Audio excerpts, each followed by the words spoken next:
We are going to talk about the operational setup of a new law firm. So we're going to get into the details here right now.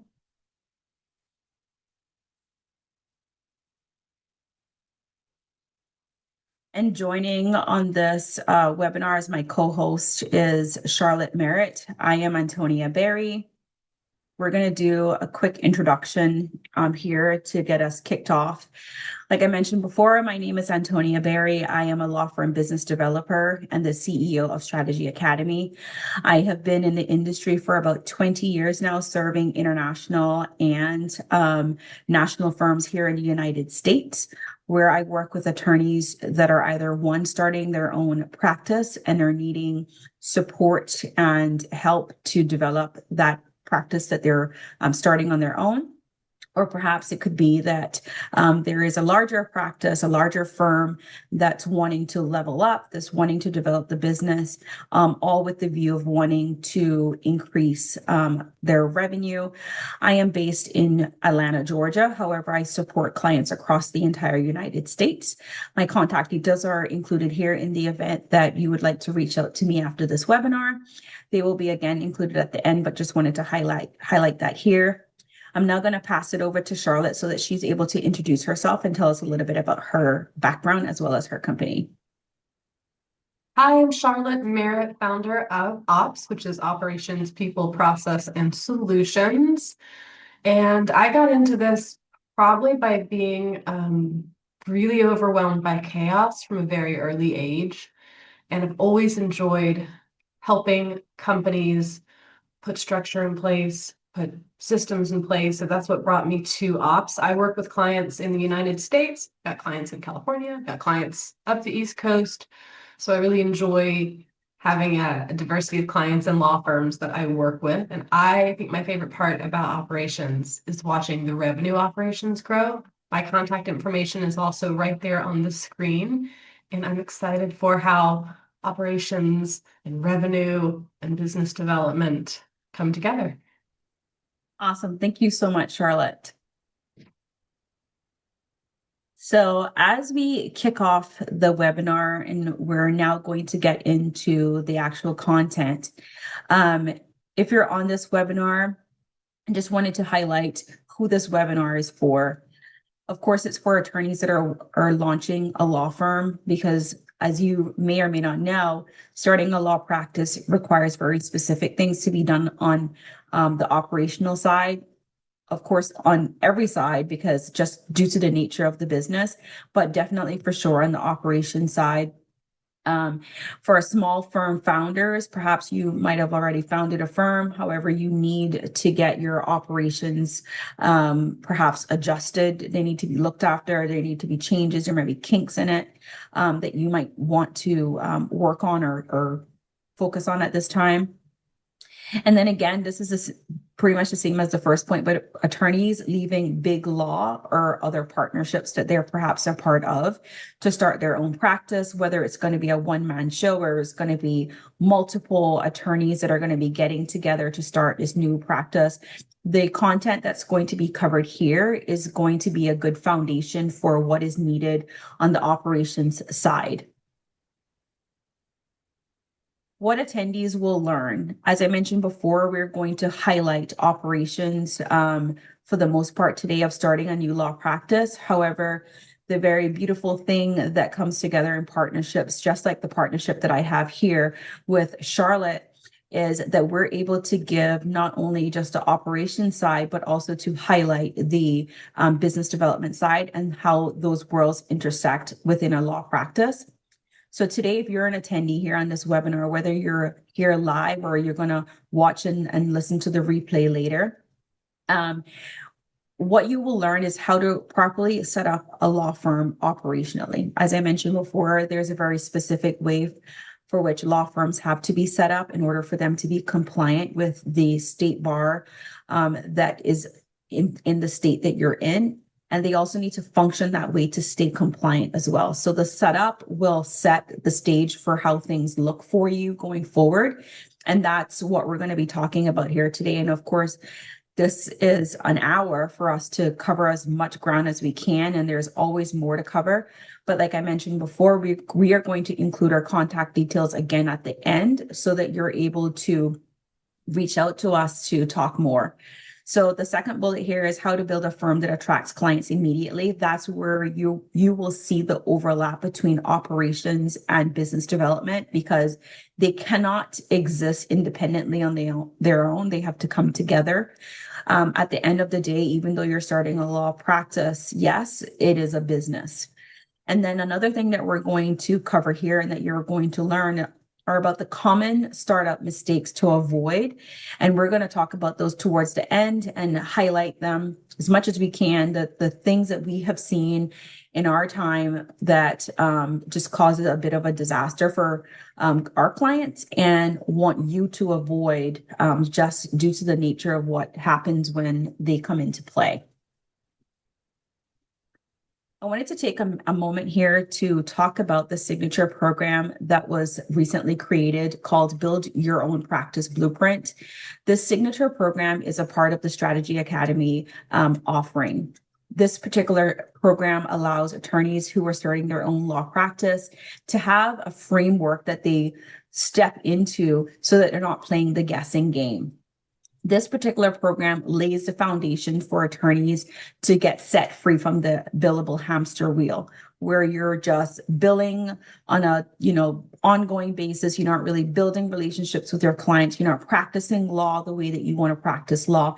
And most importantly, you're not owning your client relationships. So this signature program allows an attorney who is ready to start their own law practice to make that jump, but making that jump in a way that is strategic, with a proven system and framework in order for the attorneys to move into practicing law and launching their own law practice. This framework is, like I said, active building out of a law practice. It's not theory, it's actual execution. It's focused on execution. And within this program, you're going to have one-on-one coaching sessions with me to walk you through each corner that needs to be built out to ensure that your practice is set up the correct way. Charlotte, who has joined this webinar here as my co-host, is also a part of that program. And you will see once you sign on to that program that she's one of the individuals that you can reach out to for resources, even after you have launched your new law practice. Lastly, I want to mention that this program is self-paced. You will go at your own speed. We will not tell you to go faster or slower at any point. It's all about you. It's all about how fast or slow you want to go. I do have to say that I've had some clients who have stepped into this program and blown through it in a couple of weeks. Others have taken their time because they needed to process while they're wrapping up their time at their existing role, or perhaps they needed to take time to raise capital. But again, this goes at your speed.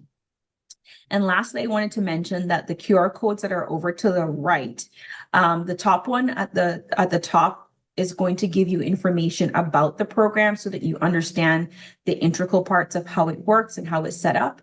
And then the second QR code will allow you to book a confidential consultation in my calendar, where we have a one-on-one conversation about where you are right now, where you're trying to get to, and to determine whether or not you are now in the present state and ready to make that leap.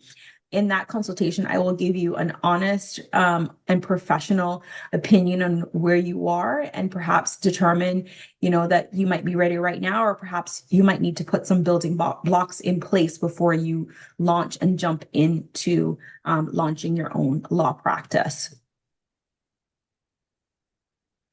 So let's get into the actual content here. I'm going to let Charlotte kick this off because this is so much of her area. And of course, you're going to hear from the two of us. We're going to be talking a lot about all of the things, but I'm going to let her jump in here because this touches directly into her space.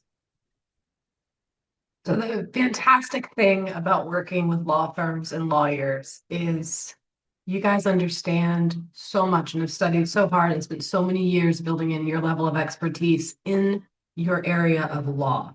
undergrad, grad school, being a law clerk, being a junior associate, senior associate, you've worked your way up. You're an incredible lawyer. But what I didn't mention was going to business school or having an MBA or working in a grind that is a financial institution, because when you start your own firm, you're bringing so much expertise about the law, but it's a business. So suddenly you're running a business with business needs, with business rules and regulations that are so different from the law, but oddly enough, set by lawyers. So that's a really fun juxtaposition. And so when I look at these law firms that I've watched grow, there's three pillars that really make a launch successful. Operations, which is a huge umbrella, but we'll go through as much of it as we can. How did you set up? What habits did you form? What infrastructure is in? What procedures have you memorialized? Business development, which is not my department at all, but I can build you a beautiful infrastructure. I can build you amazing SOPs, but if you don't have clients, they don't really help you out. And then the third pillar being financial discipline. Okay, you've got the operations, you've got the clients. What are we going to do with that money and how are we going to make sure that it helps the firm grow? So some things that we have seen in our years about why new firms struggle in the first year, 2 years, is the amount of responsibility that now falls to you. You were incredibly responsible getting through law school and, clerking and your first couple of jobs, but what didn't fall to you in those roles were the day-to-day. I mean, I'm talking who makes the coffee in the morning. If you work for a big firm, someone else thought about that. Who turns the lights on? Who locks the door? Who shreds the documents? Suddenly, as a law firm owner, and it's, make the joke of making your own coffee, but truly, from making the coffee to finding the clients to paying the taxes to renewing with the Secretary of State, suddenly these are all business actions that fall to you. So new firms struggle because they don't have that blueprint, that strategy academy behind them saying, let's set reminders for all of these things. We're going to think about them so you can do them automatically. And I would say there's also the misconception that good lawyers automatically get clients. Antonia, is that true? No, that does not happen that way. Because while you are an excellent attorney, you're a technician, right? You are practicing the law, you're applying the law, you're serving clients in that way. That doesn't mean that you're going to get clients. There's an element of business development that needs to happen in order for you to even attract clients. To begin with. And even prior to that, if you're looking for clients on your own, you need to first of all determine who these people are. You need to find them, then you need to figure out how you're going to get contact with them if you don't know them already. And then you need to build that relationship up and then build up the trust in order for them to trust you. And then it moves into a client that you have acquired. So just because you're an amazing attorney, you're a technician, you do very, very, very, very good work, that doesn't mean that you're going to automatically have clients. It doesn't work that way. Of course, in the perfect world, people would just spread the word about the great work that you do and do all the marketing for you, but that's not reality. You have to actively go out and network. You have to build relationships. And then after building the relationships, you have to build trust. And there's a whole lot of other steps that perhaps we can't even cover in this webinar. That's an entire completely separate conversation that needs to happen specific to client acquisition, and how that process works, that tells us what that process looks like and how you actually get clients.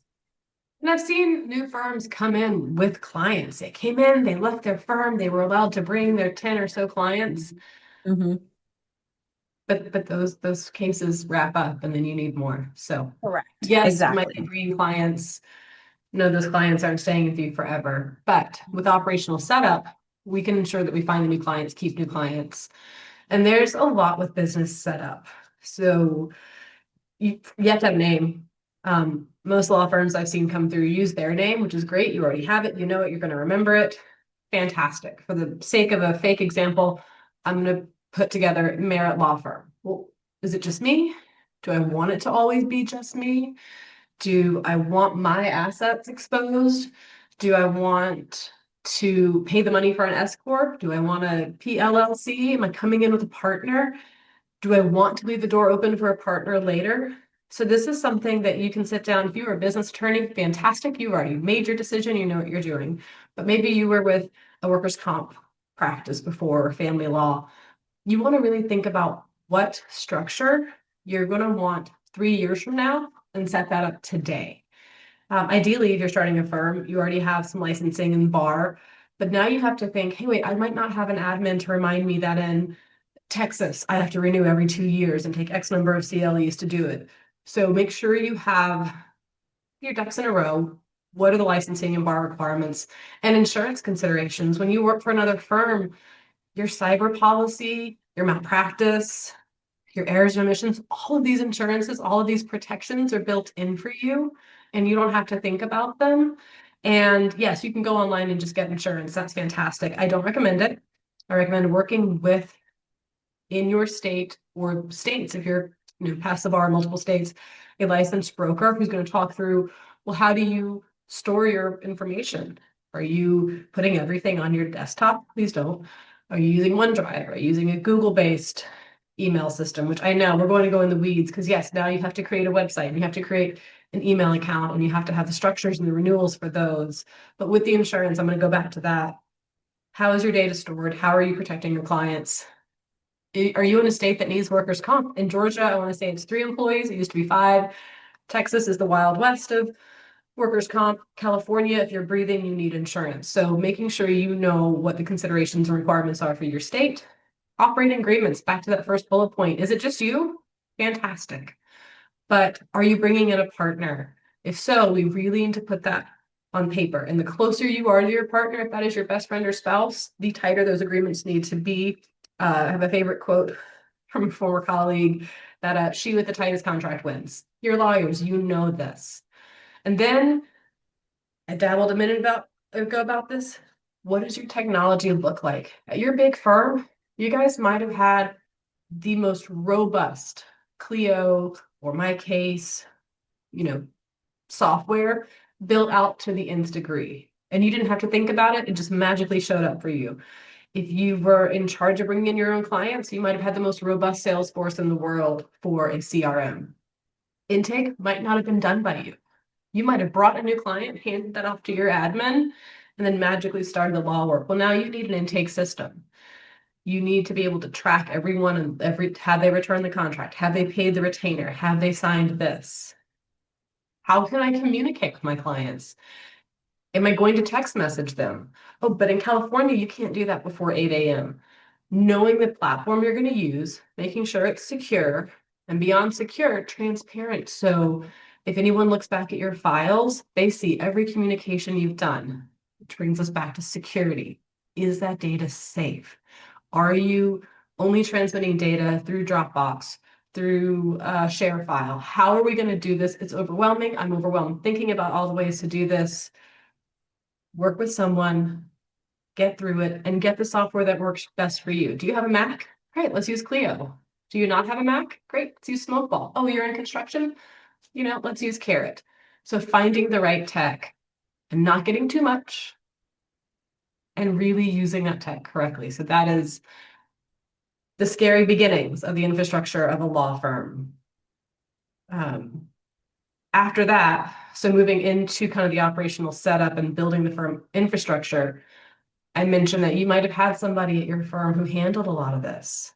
If you're going out on your own and you don't have an administrative assistant or a legal assistant or even a paralegal, a lot just fell on your shoulders. So what is intake? How do you define it? Some firms, intake is after they've signed the agreement. Sometimes intake is, oh my gosh, I have a new lead. I build a workflow design so there's no questions about who does something later. Now, if it's just you, amazing. You do it all. That makes these workflows really easy. But if you're coming in with these firms and maybe you're established and there's 5 of you and suddenly who does what comes into play, building the workflow. Okay, I have an intake person. They are going to follow up with our leads. They're going to engage with them. They're going to send the engagement agreements. They're going to send the retainer request through, LawPay change names, 8 a.m. LawPay, which used to be 8 a.m., or however you want to do that. Who's going to notify whoever's working the case, the lead attorney or the responsible attorney? Who's going to make sure all time entry is done correctly and not on, please, not on sticky notes or in your brain? How are you going to make sure bills are out timely? Who's going to follow up on those bills? It's really uncomfortable to work. Let's make the example of family law. It's a really emotional, touchy time for anybody. Do you also want to be the person? Hey, I know we have court tomorrow, but you haven't paid your bills, so you don't want to be that person. Putting those systems in place, I call them SOPs. It just means standard operating procedures or a how-to manual. So here's my favorite example. I was working with a busy attorney and it was fine. All the information was in her head. She hired one associate. It's fine. She trained for one associate and shared the information in her head, most of it. Some of it was still stuck inside. Hired another associate, same process. Well, now we're at a pivot point where this firm needs to grow, and this owner wants to be out doing business development, wants to be working with the Antonias of the world, saying, let me find the right clients. But she can't. She's got to go back and train somebody because the information's in her head. So I went in. It's a really mean word, but I extracted information, put together a how-to manual, found some places we could be more efficient now that the firm had grown. So training became really quick. Hey, we're going to get you onboarded. And the owner didn't have to do all the onboarding because somebody else had a how-to manual, had those standard operating procedures, knew where they were stored. You can't just write them and say, oh, they're in OneDrive. OneDrive will eat stuff, I tell you, but having that file naming convention I mentioned earlier, I got into this because I like OCD and organization. What is the file naming procedure? Last name dot first name dot date dot your initials. How do you want to save this? And then do it the same way every single time. When you come home, do you put your keys in the same place? I don't. That's my one flaw, but you should. Do you take your shoes off and put them somewhere? Those same very basic ideas make or break law firms. Do you know where the files are? Do you know how to find a file? Do you know how to extract information? So I will stop there because I can go on for hours on this topic. Because once you have that infrastructure, you've literally designed the firm for growth. So I have to Yes, stop talking now. agreed. Yeah, I mean, like I mentioned before, this is a very wide and broad topic. We're going to try to cover as much as we can here in the short hour that we have. And we're always open for questions after if you have any.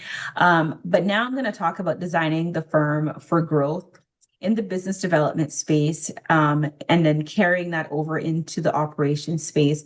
We are in this at the end of the day for our clients, our law practices that we're working along with to grow and to make money, right? That's what business is all about. This is not talking about charity, this is talking about a business, right? So defining the firm's market position is where that growth is going to first put its first stake down in the ground. And typically, where this starts is determining what practice area you are going to be in instead of doing this general practice type approach. I do know, many years ago when I first entered the legal marketing and business development space, there were a lot of generalists around. And perhaps during that time, it was okay to be a generalist, and it really didn't, hurt or harm at all. And you can actually make and build up a practice that way because technology was not what it is today, and people didn't have to be so practice focused. However, today practice focus is very important because you have to ideally carve out your space of what you're going to be, who you're going to serve in a way that's going to put you on the map, but using your practice focus to do that to start. So whatever practice area you decide to be in, you need to really carve that out and then carve out a space within for which you are going to develop the practice in. So going with a practice focus is a much better approach than going general. I do have some clients who started in the general practice, even though that's not what I recommend. I recommend your focus practice. And they just had a much longer runway to establish the firm and to really solidify who their clients are, who their target clients are.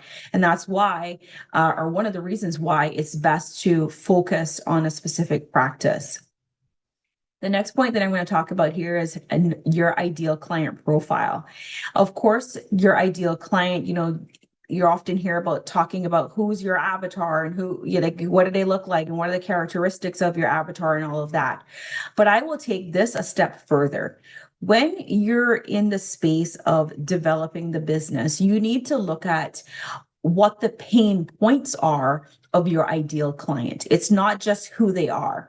What problems are you going to be solving for these clients? Because when you're able to drill down that step further in understanding what it is that you're solving for clients, that helps you to find them a lot easier. And it also helps them to identify with the problems and then leading and linking that back to you as a law practice, as an attorney. So this exercise of ideal client profiling, which is also included an entire module about that within the practice blueprint program. This exercise goes beyond the typical of like just finding out what the demographics are of these individuals, but instead dealing with what are their pain points, what are you solving, and using that in your messaging to attract the client to you. Now, here I talked a little bit before about, you know, being practice focused. And now I'm going to take that a step further by talking about the market differentiation. So, obviously, there are going to be other practices, other law practices within your same practice area. However, when you're within a practice area, you need to differentiate yourself in that space. And one of the ways to do that is to differentiate your market. For example, if there are two attorneys that are practicing in the trust space, essentially they do the same thing. However, to differentiate themselves, what they do is they talk about the ideal clients and the pain points that their ideal clients are facing. While their pain points may be similar, they're going to look a little bit different for perhaps somebody who has a higher net worth as opposed to one who has, you know, just under perhaps $1 million. So when comparing somebody who's going to be looking for a trust attorney, looking at what the market differentiators are of one attorney as opposed to other will help the client to know exactly who they should be selecting and what they should be looking for in the attorney that they're looking for to help them build out their trust. So using that example, just apply that to what you need to do in order for you to design your firm for growth. Figuring out what those differentiators are and building that into your brand, which we're going to talk about a little bit next, is going to be key. So once you build out what those differentiators are, you then put that into your brand positioning. And I recommend you do that from day one. Do not wait until after you have launched months later to start thinking about, well, how do I position, you know, my practice? All of this stuff, the design of it, which is deciding your focus area and meaning your practice area, knowing who your ideal clients are, understanding and carving out what your market differentiators are, and then positioning your brand in the market should all be things that are done on day one and not as an afterthought to designing your law practice. And now when we talk about the foundational pieces of building your practice and designing your practice, we need to include the business development foundation, because without business development, you are really not going to be able to have a practice because you don't have any clients. You don't have any way of getting clients, right? So at a very early stage, we start talking about relationship mapping. And Which is my favorite word, by the way, mapping and frameworks. Yeah, I'm like, exactly. So this is going to be something that's you're going to see is going to touch the operations side as well, because you're going to hear Charlotte talk about how the CRM plays into this. But I'm going to touch on this like quickly so that she can then jump in, right? So the relationship mapping piece is not just about who you know. It's about who in your network knows somebody in their network that can be referred to you. So it's like a spider web, right? So it's not just about, oh, well, I knew that client, or, you know, that was my past client. People who are not your clients are also a part of your map.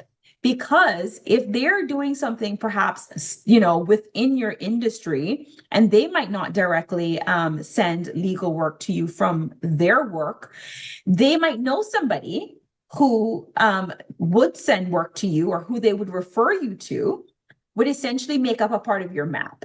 So LinkedIn is one of those places where this happens, and I'm going to touch a little bit on LinkedIn soon as well. But this is where you can go behind the scenes and find out who's connected to who, how the map's all connected, who knows who can introduce you to people. And that way you have a bit of a map of how you're going to reverse engineer how these relationships are going to map back to you. Existing network activation is another piece of this. Existing relationships that you have within your network can also be activated, even though, like I said before, these individuals might not be the individuals who directly instruct you or who hire you. Their contacts, because they have contacts, will be a referral base for you, because they can send work to you in that way. And this is how we create this referral ecosystem, where they might not be the person directly, but they know somebody who knows somebody. And then there's always this like 1 degree of connection that exists somewhere. So that is why we tell attorneys, when you're first starting a law practice, do not limit who you talk to. Talk to lots and lots of people. And even before you decide to start your own law practice, I recommend that you embed this into your business development activities, because once you start mapping out who's connected to who at a very early age, even before you start your law practice, you already have a head start. So that way, when you're starting your law practice, you can just go back to your database of people that you know, and you can start, you know, connecting the dots there and start talking about your new practice, because you've already built the foundation. And my favorite piece is a strategic partnership piece, because I love partnerships, just like what I have here with Charlotte and I. We're partners in this, where we collectively support attorneys in different areas of their business, but bring a wealth of knowledge. This can still apply in your practice as well, where you're aligning your relationships in strategic partnerships and being able to serve the same clients as partners, and being able to serve the clients, which then elevates your value. And the foundation of your practice is then built on being more than just an attorney for the client, but instead you are of high value because you have an ecosystem of individuals who can also help the client at a later date with something that might not even be related to the type of work that you do. So building out this foundation of, you know, business development, this is what the architectural piece looks like as it relates to business development, and the foundation of it as well, building on top of that, that you need to consider, because without this, you really have nothing to activate. You have to have a starting point for where you're going to start to develop the business based on relationships and based on an ecosystem of referrals. But you Charlotte, have you to want to come jump document in it. here? I have to chime in. I'm like, but you have to document it. You Yeah. memorized pages of documents for law school and you passed Mhm. a bar, and that's amazing. Your brain is very powerful. You have to document this. I gave a referral. I got a referral. And you have to build a system. Oh, I'm really good friends with Charlotte. I'm going to give her a referral. No, of course I'm going to think about her. No, your grocery list just popped up. Document it. If you haven't, I call them touch points. If you haven't had a touch point with someone in 3 months, it's time to reach out. Hey, we haven't gotten Mhm. coffee in a while. We should get coffee if you want to be casual. Or, hey, I haven't given you a referral in a few months. Let's connect and let's see where I can Mhm. find you one. And I know this is about you getting business, but I assure you there's a book. It's called Giver's Gain. Every networking organization on the planet is basically off the consideration that humans like to reciprocate. So that relationship ecosystem, document it, make it intentional, make it feel Mhm. natural, document it, and then you have the data. When Antonia talks about the someone who knows a someone who knows a someone, that happens a lot. So you want to be in the room with that person and you don't know who they are if you haven't documented. Sorry, I'm done. Soapbox about documentation. Thanks, Charlotte. So then let's get into the brand development basics, because you're going to need a brand in order for you to be recognizable. You heard Charlotte mention before about your naming considerations, and I totally agree with her, because when you're talking about what you're going to name this firm, you need to be thinking in the future, not just for where you are right now. The rule of thumb that I provide to clients is, think about, 5 years from now, do you want to still be a one-man show? Or do you want to consider adding perhaps a partner? Some say yes and some say no. But regardless of what the answer is, do you want to always appear to look like a one-man show to clients? Typically, the answer to that is no, because after putting on in all of these years of work, you want to appear to be bigger, because you are going to want to go after bigger matters.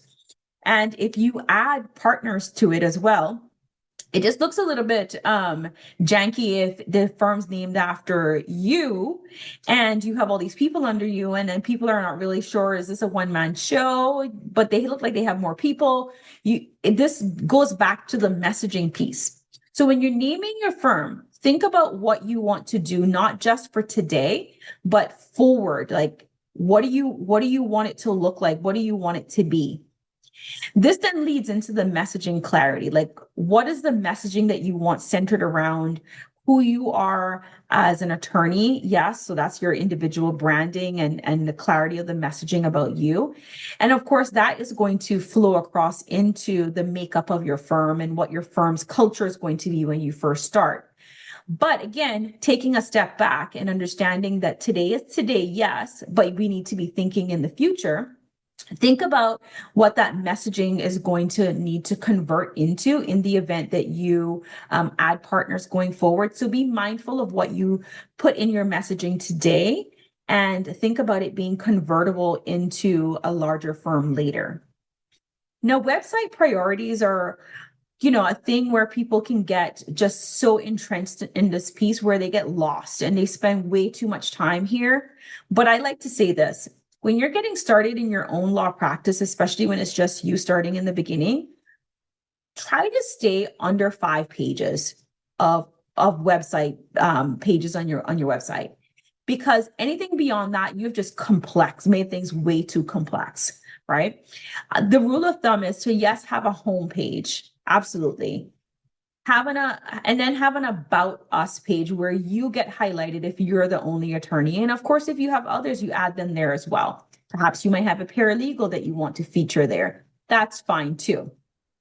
And then you might want to include some other details about perhaps, your mission statement, whatever, completely up to you, but have that about us page. The next thing that you want to talk about is going to be your practice area, your actual area of practice. And this is where you're going to put the messaging and you're going to put the content that's going to talk specifically about the clients that you help. And the messaging has to be tailored towards the individuals that you're going after. So for example, I talked earlier about 2 trust clients having two separate client bases and what they look like. Make your messaging tailored so that it reaches, touches, and has an impact on the actual targets that you're after. Do not speak in your content to an audience that you're not after. Align it with who you're after so that it speaks to them. It speaks to what their needs are and the problems that you are going to specifically solve for that group of people. LinkedIn presence. This goes along with your website. When the website's created, LinkedIn has to exist at the same time. Not just LinkedIn for your personal page, but we also need to consider a business LinkedIn page. Those are 2 different things. Your business needs to have its own presence with you attached to it. Messaging, yes, can flow across the 2. However, the 2 of them need to independently exist, and the messaging needs to go across them. Here's why.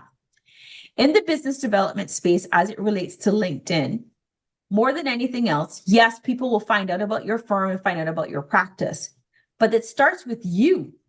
Your identity, who you are, what you do, your practice, and your messaging, your personal branding is what's going to take the client, the prospective client, the people who are interacting with your profile into your business. So it has to start with your presence and then roll into the content that's on your LinkedIn page. And then they go hand in hand together where they're always updated and they're speaking the same language. However, bear in mind that most of your contacts that are going to be on your business page will most likely come from your personal page. So start there, yes, having your own personal page, but once that website gets built and it's live, your LinkedIn page should be live as well for the business. Reputation building early is also key because this is what's going to come through on your messaging. What are you known for? What is in your reputation? Like, what do you do? A lot of speaking? Do you have a specific belief or like key part of your practice area that you drill home on? Whatever you're known for, use LinkedIn, use your website, use your messaging to build up that reputation at a really early stage, because it's going to carry for a very long time. It's going to help you develop the brand, develop the business, and it's going to be the very first start and stake in the ground for how you are going to be talking and messaging to your clients. And then we're going to move in now to the first 90 days growth plan. This is going to be, a very high level version of it, but we'll give you as much as we can. And Charlotte, I know this is going to be an area you're going to chime in on because this touches a lot of what you cover for the operation side. But the first 90 days are critical. These are the first 90 days of growth, and you need to be able to, grow your visibility. You need to have lots of visibility in this space so that your prospective clients know who you are, they know the space that you're in, and then that helps them to know what to reach out to you for or perhaps to send to you.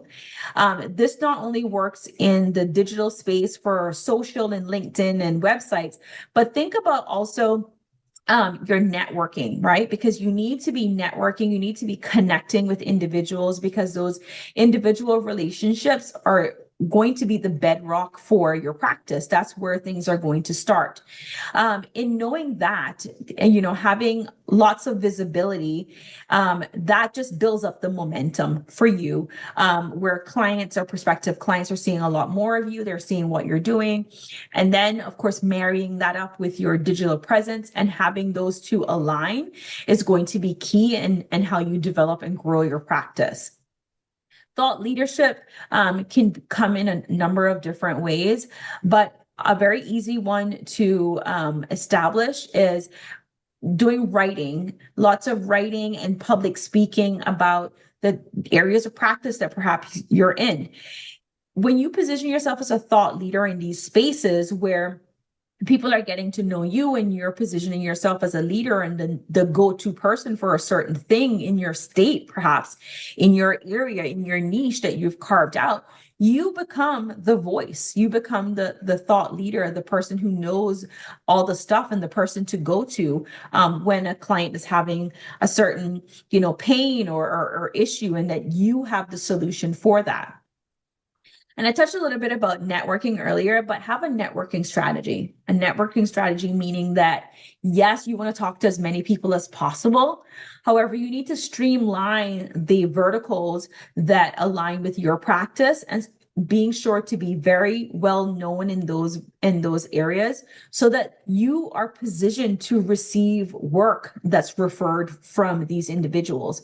So when you're networking, look for other industries that align to your industry and get to know the people in those spaces so that they are likely to refer work to you, knowing that you're now there in that space and you're waiting and able to take that work that they send to you.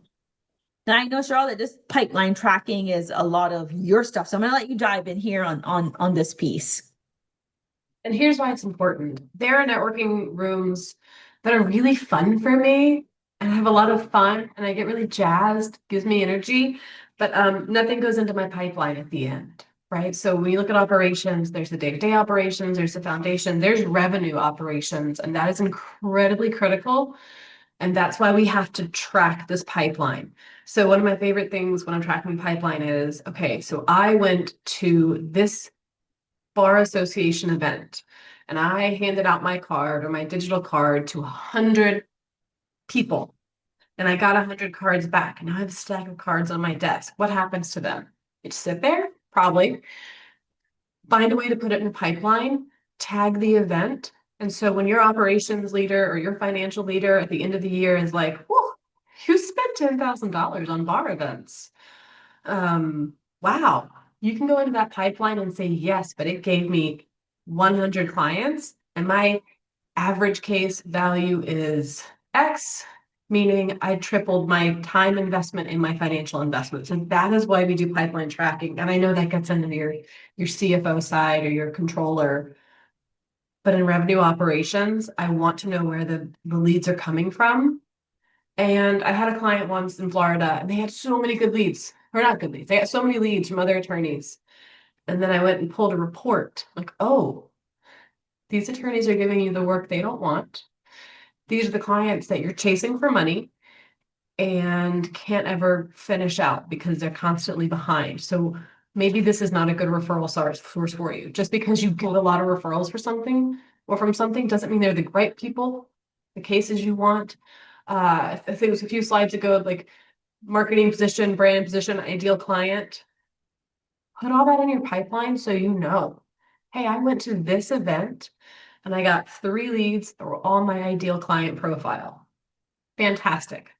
Let's take that room, let's find it again. So having that, we'd say CRM, it just means a place where you track all the information, all the leads that come in, and you can track your referral partners. I that earlier soapbox, just rewind, watch that soapbox again, but track your referral partners. Who's giving you referrals and are they good? All right, I'm done because this is a soapbox item for me. Now we're going to talk about the intersection of operations and business development. And Charlotte and I will cover some of these areas. Some of this we will double up on. But your intake process as a marketing tool is going to be very important for you to consider, because at intake, you're thinking, oh, I'm intaking this person. I'm putting their information in. The work's not done when you intake them, because you have to intake them, serve them, and keep them in the firm. You need to keep them to be repeat clients. You need to keep them engaged. And this is where your marketing can come in.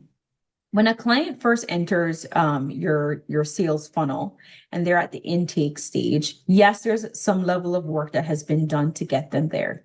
However, in order for you to make them feel or continue to feel that they've made a good decision, remarketing to them is not a bad idea. It's actually a great idea, because if they're constantly seeing marketing material, marketing stuff that's in the market on LinkedIn, perhaps it might be email marketing that's coming from you, that helps to reiterate, rehashed, reinforce that they've made the right choice. So the intake is where you're collecting all this information. You're learning stuff about the client, things that they're telling you as they're getting engaged with your business.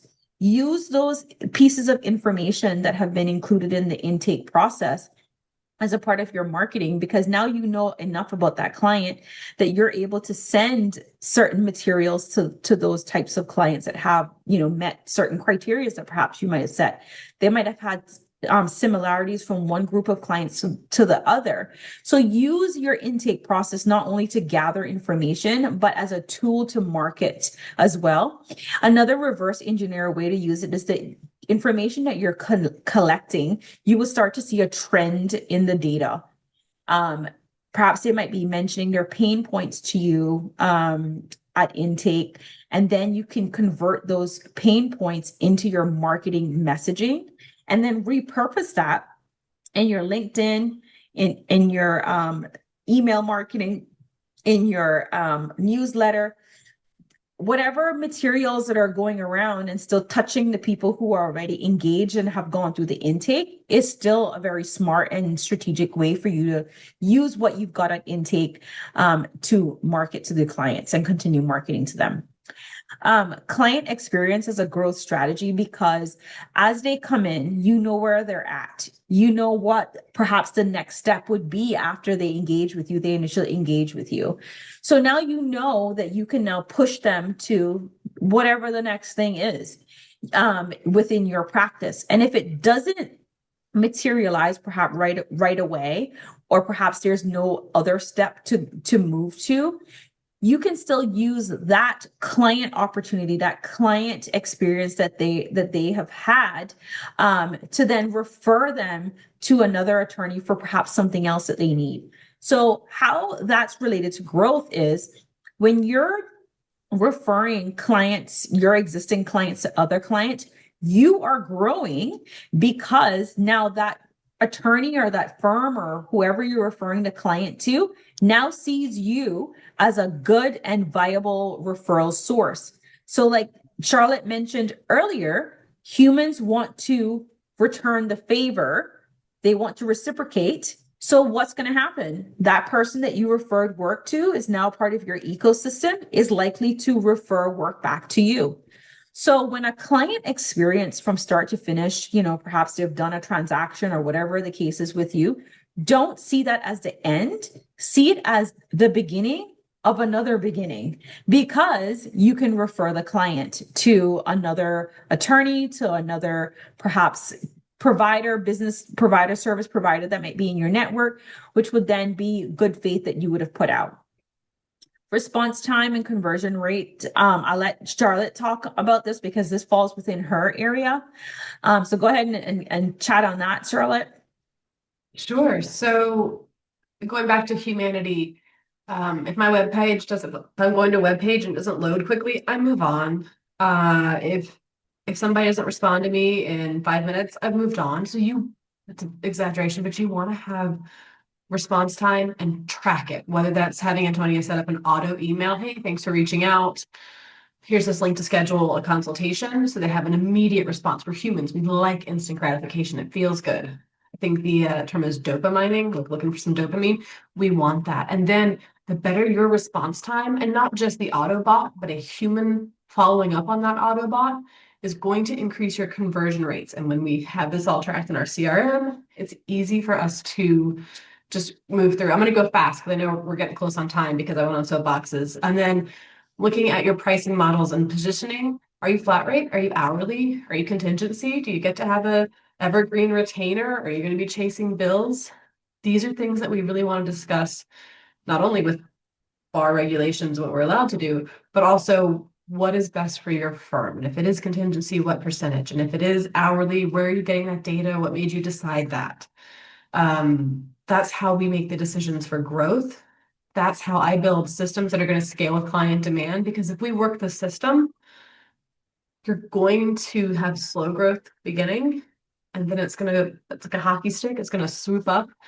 And if you don't have systems at scale, when all those new clients come in, it's going to feel like chaos. If you have the systems, you are built to increase demand, so long as you look out for these common mistakes.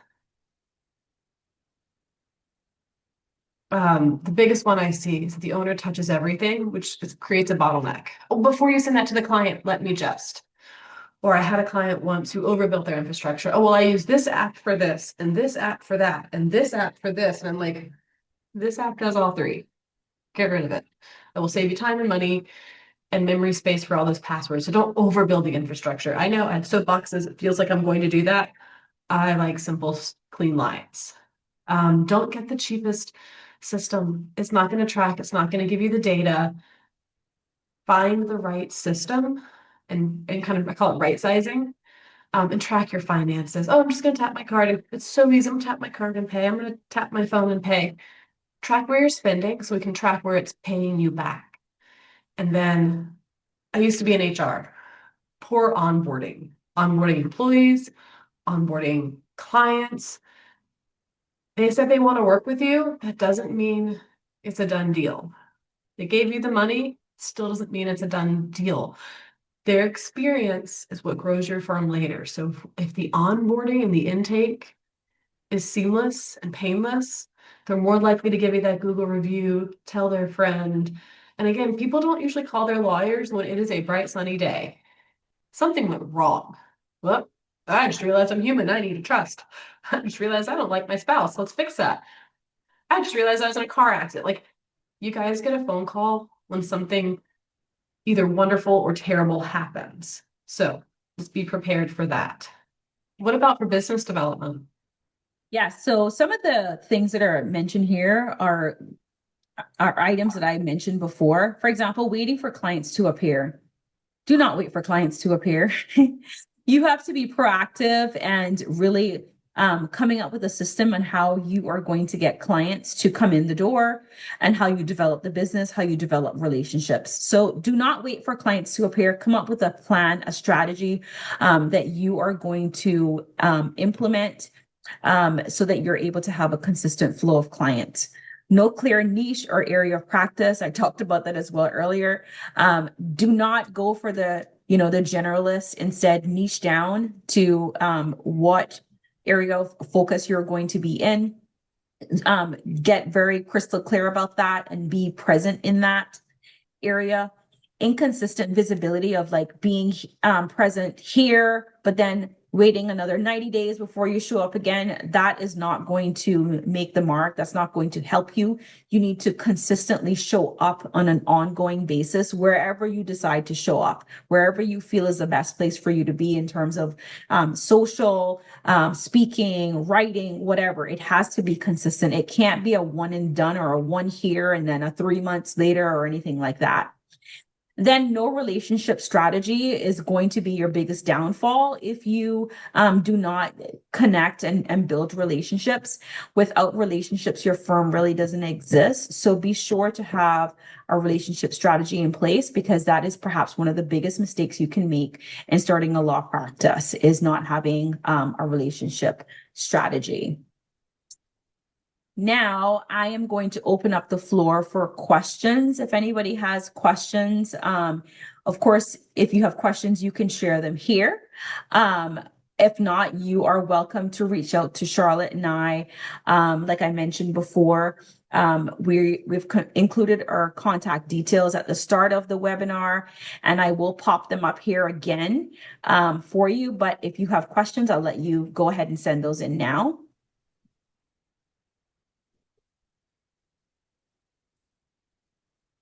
Sure. In the interest of time, I'll give like a minute or so. If not, then the QR codes that are here, as well as the details that are on the left of our direct contact information, will allow the contacts to send through the questions.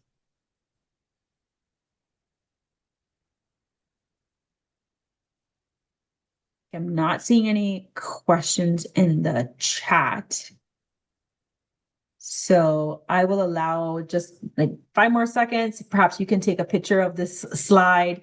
Like I said, you are more than welcome to reach out to either Charlotte or myself to ask any questions, or perhaps if you want to have a consultation to talk about the new program, the Build Your Practice Blueprint program, feel free to scan the QR codes to book a spot in my calendar and we can have a one-on-one to talk about that. Or if you wanted to talk to Charlotte about something, you're welcome to as well.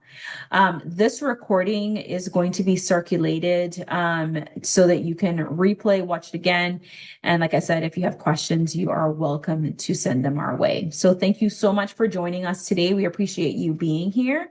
And thank you so much, Charlotte, as well, for co-hosting the webinar today. The information that you gave was very insightful, and I am sure that our audience found it very, very useful.